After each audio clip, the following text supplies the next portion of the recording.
Bonjour à toutes et à toutes et bienvenue dans cette nouvelle critique où l'on va parler du film Fresh, sorti il y a un petit moment de ça maintenant sur la plateforme Disney+ en France.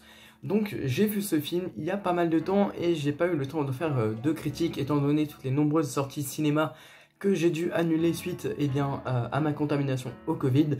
Donc c'est pas grave, je me concentre en ce moment sur les plateformes de streaming et sur les films qu'elles proposent. Il y aura certes peut-être un petit peu moins de contenu sur les films du moment puisque je n'ai pas pu les voir, mais je me rattraperai notamment avec Notre-Dame brûle et plusieurs autres films comme Ambulance qui sortent ce mois-ci. En tout cas, je vais bientôt sortir la critique de Cyrano qui sort ce mercredi. Et en tout cas, on commence directement avec Fresh, c'est parti. Around here? Because I live on aisle 6. Oh, it's terrible. Was kind of terrible. What's his Instagram? I want to stalk a little bit. He doesn't have one. That's shady. I'm sorry. What's going on? I'm gonna tell you, but you're gonna freak out. It's about giving, becoming one forever. That's love. J'ai envie de parler de Fresh qui est la nouvelle production donc Hulu qui est donc disponible aux États-Unis sur la plateforme Hulu et donc qui est diffusée en France sur Disney+ via la plateforme Star. Donc c'est un programme très amusant mais assez déroutant tout de même. Donc c'est avec en tête d'affiche Sebastian Stan qu'on retrouve dans beaucoup de programmes de la plateforme de chez Disney, que ce soit Le Soldat de l'hiver, que ce soit Tommy Lee dans la série Pam and Tommy qu'on a parlé récemment également sur la chaîne. Donc Fresh, il arrive donc ce mois de mars au cinéma sur Disney+. C'est un thriller horrifique. Donc ça raconte l'histoire de Noah, une jeune femme qui, lassée de rencontrer des hommes sur des applications de rencontres, va faire la rencontre de Steve dans un supermarché et elle va accepter un petit peu comme ça sur un coup de tête de lui donner son numéro de téléphone. Et un jour, ils vont partir tous les deux en amoureux chez Steve et elle va se rendre compte qu'il a un appétit particulier, le cannibalisme.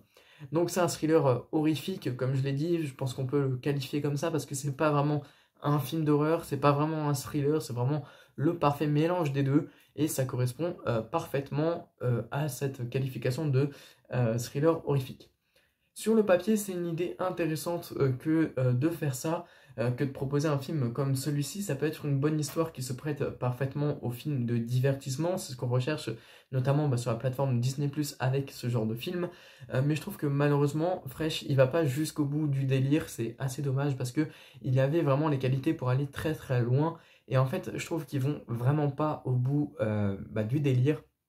Je trouve que voilà, ils auraient pu faire quelque chose de vraiment beaucoup plus poussé en termes de cannibalisme, beaucoup plus poussé en termes d'horreur et même beaucoup plus poussé en termes de thriller.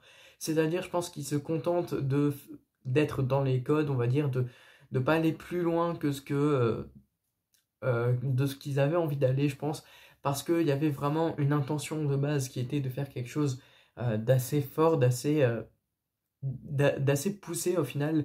Et je sais pas si c'est parce que c'est diffusé par Disney et que donc ils peuvent pas faire ce genre de film très poussé, très horrifique, mais j'ai vraiment l'impression qu'ils allaient pas au bout du délire et à la fin du film j'avais vraiment un manque de, je me suis dit à la fin du film qu'il me manquait quelque chose, qu'ils étaient pas allés jusqu'au bout, donc c'est assez dommage je trouve. Malgré ça le film il reste assez bien écrit et assez bien fait, il y a quelques bons retournements de situation, une intrigue qui est particulièrement bien écrite, les personnages on en parlera sûrement plus tard, mais c'est pas pour moi le point fort du film, mais je trouve que il y a plusieurs événements inattendus qui viennent chambouler un petit peu tout ce qui se passe dans le film, et puis aussi que faire un film qui parle du cannibalisme, c'est assez osé, et justement j'ai trouvé ça vraiment sympathique qu'ils aient fait ce genre de proposition au cinéma. Ça s'est déjà vu, mais dans un genre différent qui est le film d'horreur. Ici, on s'éloigne de ce genre et on fait autre chose, on aborde le sujet différemment. Mais je trouve que c'est là aussi où, malgré ça, ils sont pas allés jusqu'au bout du délire parce que le cannibalisme, en fait, tu vois pas qu'ils mangent des humains, en fait, dans l'assiette, c'est bien présenté, tu as l'impression de manger gastronomique. Si on te dit pas que c'est de l'humain, tu le sais pas. Et justement, il y a un côté gore qui n'est pas présent ici. et vraiment c'est assez dommage. Quant aux éléments d'enquête qui font de ce film un thriller, je les trouve assez pertinents malgré le fait qu'ils sont peu nombreux, parce qu'en effet on va pas très loin non plus dans l'enquête. C'est ingénieux par moments, c'est bien établi et on arrive à comprendre tous les enjeux du film. On comprend chaque fait tout en gardant une grosse part de mystère sur le personnage de Steve, donc sur ce fameux cannibale. On a une grande part de mystère sur lui et c'est au spectateur de découvrir entre guillemets ce qui se passe. Donc ça aussi c'est, j'ai trouvé super intéressant d'avoir ce côté mystérieux sur le personnage. Les personnages ils sont assez peu nombreux dans le film, mais ils en restent tout de moins important. Je dirais qu'il y a vraiment 4 principaux personnages, donc Noah qui est le personnage principal, qui est la personnage principale et qui on va dire est un petit peu la victime de ce film, même si le côté victime il n'est pas forcément poussé à l'extrême. On sent que elle est victime de quelque chose, mais voilà, c'est pas poussé jusqu'au bout, donc on le sait pas forcément. Ensuite, c'est le personnage de Steve, donc qui lui est montré comme l'agresseur, comme ce fameux cannibale. C'est joué par Sebastian Stan et j'ai trouvé qu'au niveau de son jeu d'acteur, c'était très largement inférieur à ce qu'il avait pu proposer dans Pam and Tommy. Alors je sais pas si c'est parce que la performance qu'il avait dans Pam and Tommy était vraiment géniale ou si c'est moi qui ai un avis un petit peu biaisé par rapport à ce film.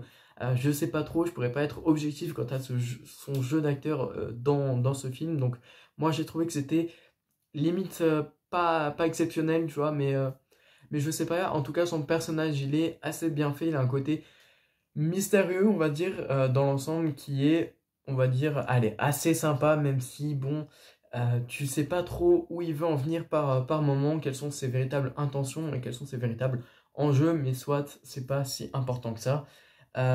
Les personnages ils délivrent un message au public, comme par exemple le fait que certaines femmes acceptent des choses odieuses et vraiment inhumaines car elles ne peuvent pas se battre contre ces choses. Je pense que c'est vraiment ça le but de ce film, c'est des femmes qui acceptent l'inacceptable parce qu'elles ne peuvent pas le combattre. Et dans Fresh, c'est le cannibalisme qui est utilisé pour faire passer ce message, mais on peut faire plein d'autres parallèles là-dessus.